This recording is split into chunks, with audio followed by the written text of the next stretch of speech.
May, as we all know, is the spookiest month of the year, filled with flowers blooming, and therefore... allergies. Damn you, allergies! And what else to perfectly complement that than the latest Resident Evil game released in May?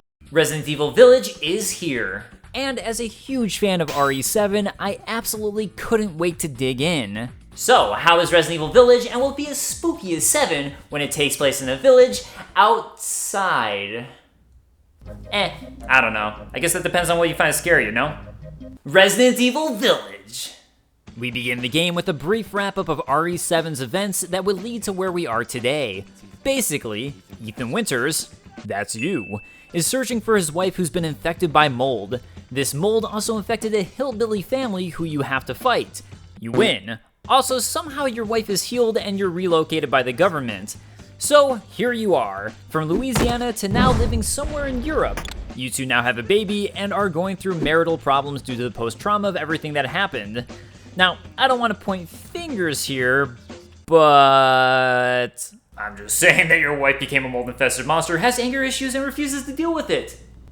Don't get too close to me when I'm cooking, babe. She's scary when she's angry. That smells good. What's that? Oh, hands off, mister. Okay, was that even necessary? That's scalding soup. Did you really think I was going to touch it? Because I was. Oh shit! Anyways, you're in the middle of an awkward dinner when suddenly you're once again saved.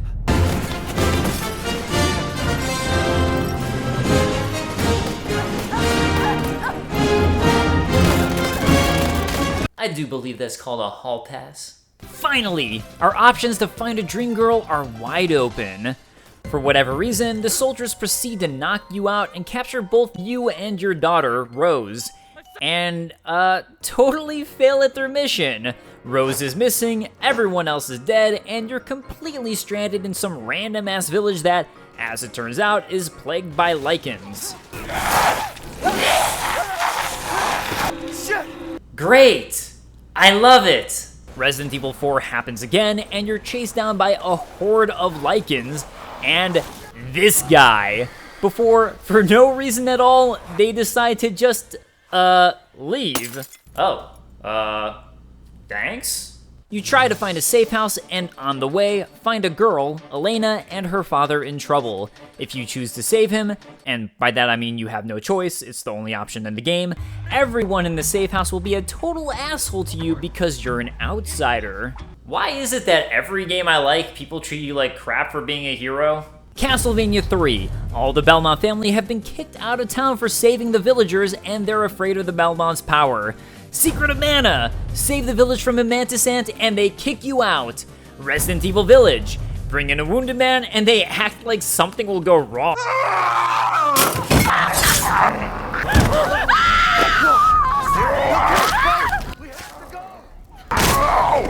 I said no! Oh my god. I'm so sorry, Father. I mean, in my defense, I still don't know the difference between a lichen and a werewolf. For some totally unknown reason, the house is now on fire. Everyone is dead, except for yourself and Elena. Hey, you know I'm recently on the market. Oh, she's dead. Every girl I get close to! The safe house is screwed, but you discover Rose is somewhere in the village. So really, the game is now about trying to save your baby. We got this!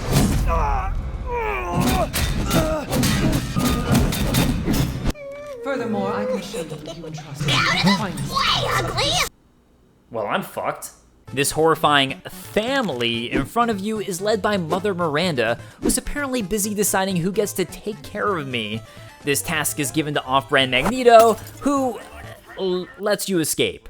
And lucky us, there's a giant castle in front of us that we have to go into, which actually I'm pretty excited about. So far, most of Resident Evil Village has taken place outside, in a village, like the name of the game. But I find closed quarters to be far more terrifying in this type of game. When you limit the space for escaping while being chased or cornered, it definitely raises the tension in a quick and amazing way. I've been waiting for you, Mr. Winters. Oh. So, that's the merchant. Moving on. We discovered the castle belongs to one of the 4 family lords we'd seen before. Lady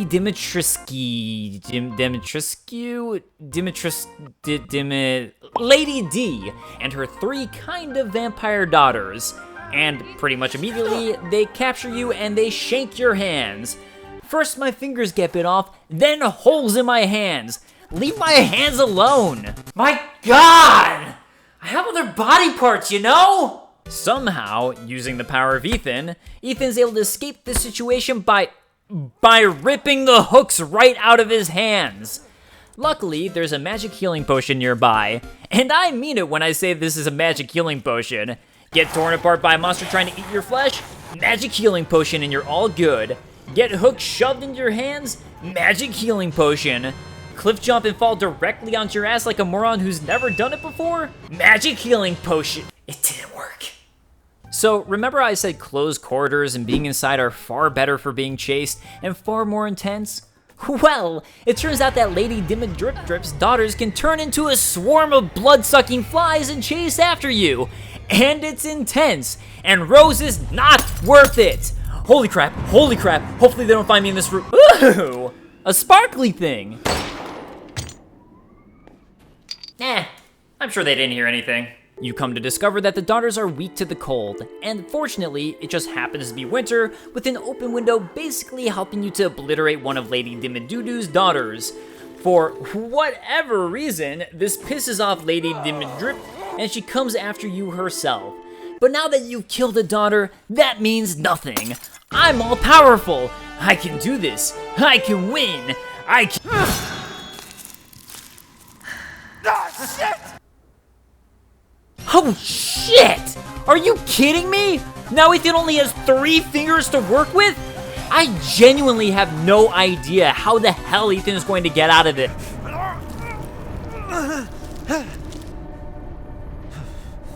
I don't think that's how anatomy works. Ethan? Resident Evil? What? I can only suspend my disbelief so far, game. Did he use the magic potion? Did he... Oh, he did? Well, I guess that makes sense then. By solving all the puzzles and defeating all of Lady Diddy Diddy Dada's daughters, you'll find a special blade that allows you to finally take her on. And speaking of which, I've been avoiding the elephant in the room this whole time. The big lady everyone's been on about. But you know, I don't know if she's honestly my type. Oh? Oh my God. I take it back. Why you gotta do me like this, girl? Honestly, Lady Dimage isn't that difficult. Her attacks are fairly slow, and her pattern is pretty predictable. So in no time flat, you'll have your first lord defeated. For defeating her, you'll gain a vial which turns out to be Rose's head, as in your daughter. Yo voy a cantar esta canción, yo voy a cantar esta canción para mi gente. Okay, listen. I know that Ethan is Rose's dad, but I feel like we should take the vial, dump it out in the snow, and just stomp it out because I am sick of this supernatural shit! So, as it turns out, we need to collect 3 more of these vials. And, surprise, surprise, they're being held by the 3 other horrifying family members we saw at the beginning of the game. So, off to the doll one. Oh, damn it. Somehow, she tricks Ethan into believing a dumb illusion of his wife being alive holding their baby. Because, you know, it's not like you witnessed her get shot 10,000 times and literally have your baby's head in a vial. And this leads you to a PT-esque spooky house on a hill. You know, PT, the Silent Hills demo that was canceled and is quite possibly the scariest game ever. That little thing. Yeah.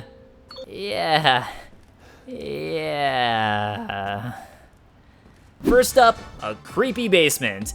And all of your weapons are taken away. Meaning you have to solve a bunch of puzzles as the environment's changed with creepy things floating around. Oh my God. It is PT! Or is it the ring? Because you find a well with the doll of your wife thrown in it. As cool as the area is, the fact you realize pretty quickly you can't die, as you have no weapons, means the scare factor drops a little bit. Wait, What the hell is that? What is that fetus thing? Okay, that's pretty cute. Escaping the fetus will lead you to the top floor of the PT house, but now covered head to toe in creepy dolls. I'm just taking decor notes.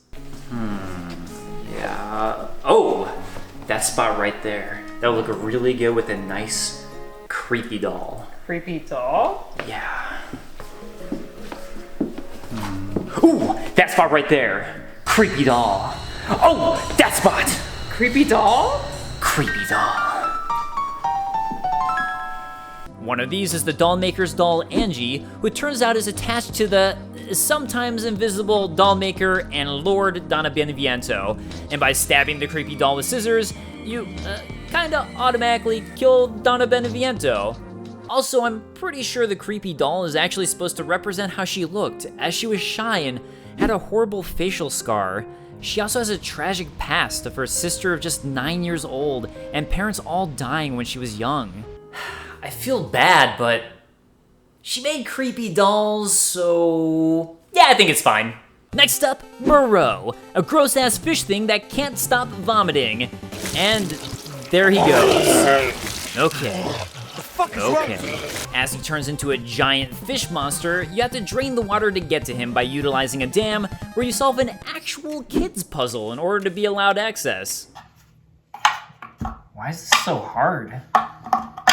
After defeating him, this leads to the final lord, Heisenberg, challenging you to get through a lichen fortress, meaning it's time to take on this guy. But now I'm a badass. Now I have more ammo. Now I know how to play the game. Now I...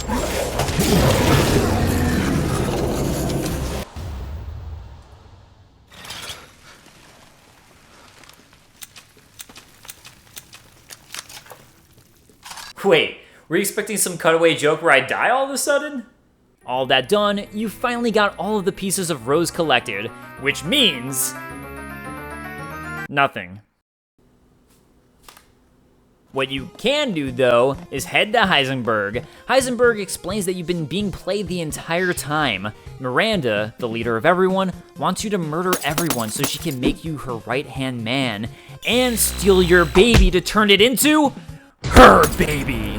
Meanwhile, Heisenberg actually hates her and offers to help you destroy her by using your baby. Never underestimate the power of a baby.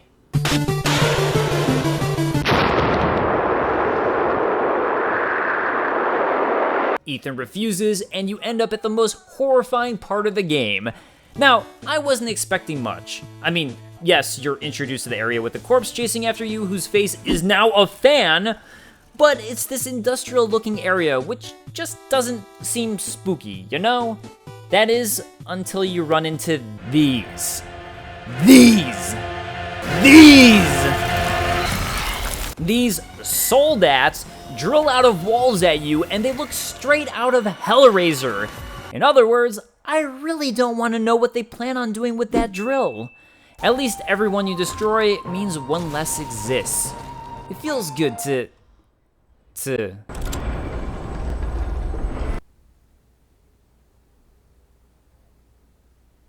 Getting through the factory will lead you to finding Chris Redfield of RE1 fame, who conveniently happens to have a tank laying around made by Heisenberg that isn't made of metal and Heisenberg can't bend.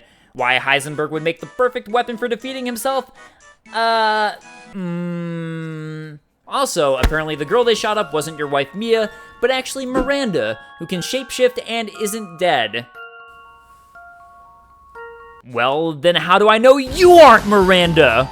Or you aren't Miranda? Or am I Miranda? And speaking of which, by defeating Heisenberg, you run into Miranda, who kills you. You're dead. You die. Well, that was actually unexpected. So, time to play as Chris Redfield. I'm back to RE1, baby. As Chris, you'll discover the Mega Mycete, which has been giving everyone their mold powers, and that Miranda mentored the guy who created Umbrella. You know, that little corporation that started the entire zombie plague of the series. Basically, Miranda is the root evil. Oh, and Ethan is still alive. As it turns out, he's a mold monster himself, which helps put into perspective how he was able to do this thing. How did the coat get reattached, though? Is Ethan's coat also part of the mold? Enough theorizing, though. Miranda has brought Rose back to life as Ava, I guess, and it's time for the final battle. A showdown between one mold monster who has 0 special powers and another one who can shapeshift into anything.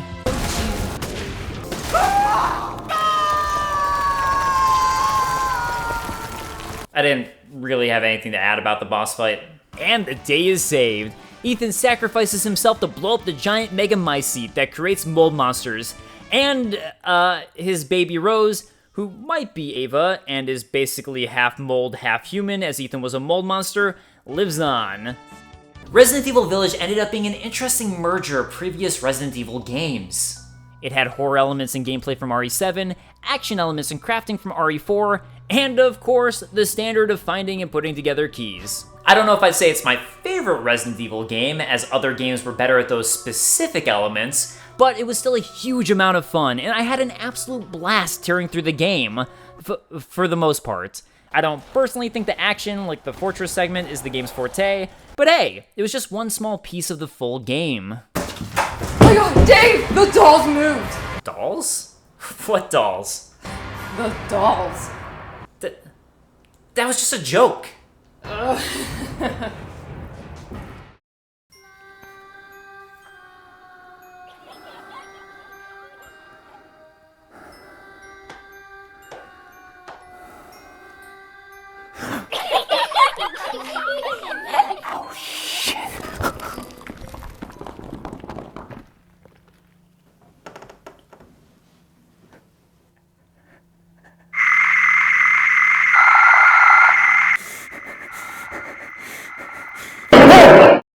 Thank you so much to all my patrons this month. As always, it means a lot. Davis McGrath, Diagram Spooket, Sunshine Pickle, and Jason Buck, and all of you. It helps make these shows possible, so seriously, thank you.